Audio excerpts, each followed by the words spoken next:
ढोलकपुर नाम के गांव में राम और श्याम नाम के दो भाई रहा करते थे। बड़ा भाई राम बहुत धनवान था। छोटा भाई श्याम मिल में मजदूरी का काम किया करता था।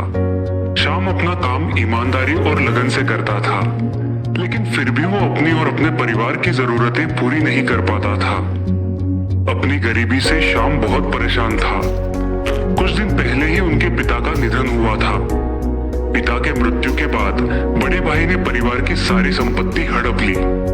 बड़े भाई राम ने श्याम को अपने पिता की संपत्ति का वह हिस्सा नहीं दिया जिसका छोटा भाई हकदार था। राम अपने छोटे भाई श्याम की बिल्कुल भी मदद नहीं करता था। दिवाली का त्योहार था। गांव वालों ने जगह जगह ढेर सारे दीपक जलाए थे। कई लोगों ने तो चारों तरफ खूब सारी लाइटें लगाई थी।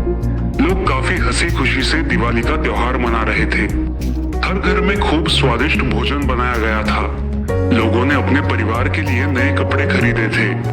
दिवाली का जश्न मनाते हुए सभी लोग खूब मौज मस्ती कर रहे थे। राम के घर पर दिवाली खूब धूमधाम से मनाई जा रही थी। उसकी पत्नी और बच्चों ने नए कपड़े और जेवर पहने हुए थे। कई तरह की मिठाइयों से, पंच पकवानों से उसका घर भर गया था। वही श्याम के घर पर दिवाली के त्योहार के दिन अपने घर वालों के लिए खाने पीने का सामान खरीदने के लिए भी पैसे नहीं थे।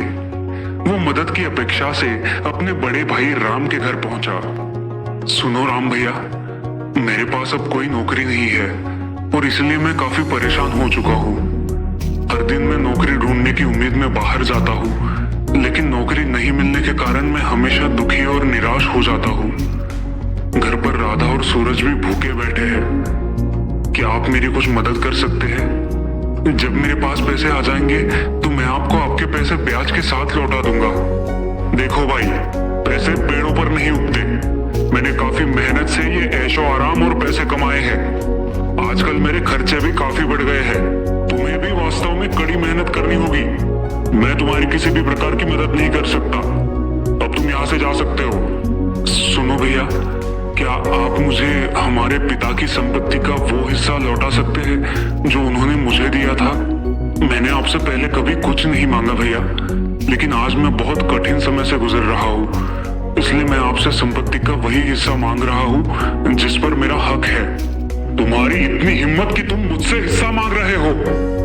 अभी यहाँ से दफा हो जाओ, वरना मुझसे बुरा कोई नहीं होगा। श्याम को बहुत दुख हुआ क्योंकि उसके बड़े भाई का बर्ताव अच्छा नहीं था। वो नौकरी की तलाश में जंगल की तरफ चल निकला। कुछ देर चलने के बाद उसे जंगल में एक बूढ़ी औरत दिखाई दी। उसके सामने लकड़ियों का ढेर था। श्याम ने सोचा यदि वो उसकी सहायता करेगा तो उसे कुछ पैसे मिल जाएंगे। क्या मैं ये लकड़ियां आपके घर तक पहुंचा सकता हूँ माताजी? आप उसके बदले मुझे कुछ पैसे दे देना। और भी कुछ काम होगा तो वो भी मैं कर लूंगा। तुम्हारी मदद के लिए बहुत बहुत धन्यवाद बेटा। मैं तुमसे वादा करती हूँ कि मेरी मदद के बदले मैं तुम्हें कुछ पैसे दूंगी। श्याम जल्दी से जंगल से लकड़ियां लेकर बुढ़िया के घर चला जाता है और लकड़ियां घर के बाहर रख देता है। लेकिन तुम इतने दुखी क्यों लग रहे हो बेटा? मेरे घर पर पत्नी और बच्चा भूखे हैं। उनके खाने के लिए घर पर अनाज का एक दाना भी नहीं है। मुझे कहीं नौकरी भी नहीं मिल रही। इस वजह से घर में परेशानियां हैं और घर के हालात बहुत मुश्किल होते जा रहे हैं। तू चिंता मत कर बेटा। भगवान के घर देर है, अंधेर नहीं। भगवान हमेशा हर चीज पर नजर रखता है, इसलिए जिंदगी में कभी निराश मत होना। ये लो, इसमें मेरा बनाया हुआ स्वादिष्ट और लजीज वेजिटेबल सूप है। जैसे जैसे तुम आगे चलते रहोगे तुम्हें जंगल के बीचों बीच 4 बड़े पेड़ दिखाई देंगे। उन पेड़ों के पीछे एक छोटी सी गुफा है जहाँ 3 छोटे बौने रहते हैं और उन्हें ये स्वादिष्ट वेजिटेबल सूप बहुत पसंद है। जैसे ही वो ये स्वादिष्ट वेजिटेबल सूप देखेंगे वो तुमसे ये सूप मांगेंगे। तुम सूप के बदले उनसे चक्की मांग लेना। चक्की के आते ही तुम्हारे दिन बदल जाएंगे और तुम्हारे जीवन में केवल खुशियां ही खुशियां होंगी। श्याम ने बूढ़ी औरत की मदद की और उसने दिया हुआ वेजिटेबल सूप का डिब्बा लेकर वो जंगल में आगे बढ़ने लगा। कुछ देर चलने के बाद उसे जंगल के बीच में 4 बड़े पेड़ एक साथ खड़े दिखाई दिए। उनके पास जाते ही शाम को एक गुफा दिखाई दी। उस गुफा का प्रवेश द्वार बहुत ही छोटा था, इसलिए उसे अंदर जाने के लिए झुकना पड़ा। वो झुककर गुफा के अंदर गया। जैसे ही वो गुफा के अंदर गया, उसने देखा कि 3 बौने गुफा के अंदर खड़े थे। शाम के हाथ में वेजिटेबल सूप का डिब्बा देखकर वे तीनों ही बहुत खुश हो गए। हमें ये वेजिटेबल सूप बहुत पसंद है। क्या तुम हमें ये स्वादिष्ट सूप का डिब्बा दे सकते हो? ये स्वादिष्ट वेजिटेबल सूप का डिब्बा हमारे लिए तुम यही रख दो। शाम मन ही मन सोचने लगता है, ठीक है, मैं ये लजीज और स्वादिष्ट वेजिटेबल सूप का डिब्बा आप लोगों को देने के लिए तैयार हूँ, लेकिन क्या आप इसके बदले मुझे वो जादुई चक्की दे सकते हैं? ठीक है, हम तुम्हें ये चक्की दे देंगे, लेकिन सुनो, ये कोई मामूली चक्की नहीं है। ये जादुई चक्की है, जादुई। यदि तुम इससे कुछ मांगोगे तो तुम्हें वो मिल जाएगा, और जब तुम्हारी जरूरत पूरी हो जाए तो उसके ऊपर एक पीला कपड़ा बिछाकर उसे ढक देना और 2 बार अपने हाथों से ताली बजाना। इस जादुई चक्की को रोकने का बस यही एक तरीका है। आपका बहुत बहुत धन्यवाद, मैं इसे निश्चित रूप से याद रखूंगा। शाम बहुत खुश हुआ। उसने वो वेजिटेबल सूप का डिब्बा उन 3 बौनों को दे दिया और खुशी खुशी वो जादुई चक्की लेकर शाम जंगल के रास्ते अपने घर वापस आया।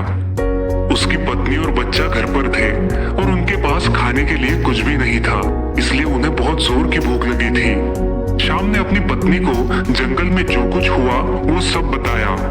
उन्होंने घर के अंदर फर्श पर चादर बिछाई और उसके ऊपर जादुई चक्की रख दी। अब शाम ने चक्की से कहा, चक्की चक्की चावल दे दो। देखते ही देखते उस स्थान पर ढेर सारा चावल दिखाई देने लगा। फिर शाम ने अपने दोनों हाथों से 2 तालियां बजाई और चक्की को रोक दिया। उसके बाद उस पर पीला कपड़ा बिछाकर उसे ढक दिया और बस इसी तरह एक एक कर उसने चक्की से दाल, गेहूं और बाकी का अन्य सामान भी मांग लिया।